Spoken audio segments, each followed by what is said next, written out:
எல்லாம் முருகனுடைய அருள்.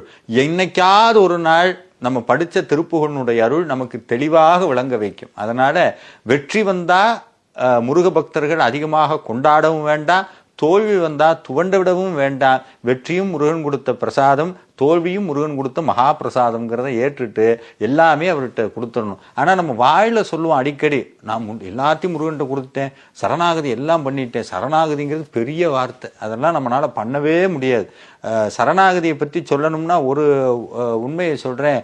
நம்ம சிவன் கோயிலுக்கெல்லாம் போகும்போது 63 நாயன்மார்களை வரிசையாக நிற்க வச்சுருப்பாங்க. அவங்களெல்லாம் நம்ம ஏன் கோயிலில் வச்சுருக்குறோம்? நம்ம சொல்கிறோமே சரணாகதி சரணாகதின்னு. அந்த சரணாகதியினுடைய உண்மையான தத்துவமே அந்த 63 நாயன்மார்கள் தான். அவங்கள கும்பிட்றது பெருசு இல்லை, அவங்க வரலாறை படித்தா தான் சரணாகதி என்னன்னு தெரியும். ஜடாமுடியோட ஒரு சிவனடியார் பிள்ளைய வெட்டி சமைன்னு சொன்னால் வெட்டி சமைச்சாலே ஒரு பக்தி. அந்த பக்தி நமக்கு வருமா? அதுலேயே என்னென்னா தலைக்கறி வேணும்னா தலையை சமைச்சாங்கிறாங்க. ஒருத்த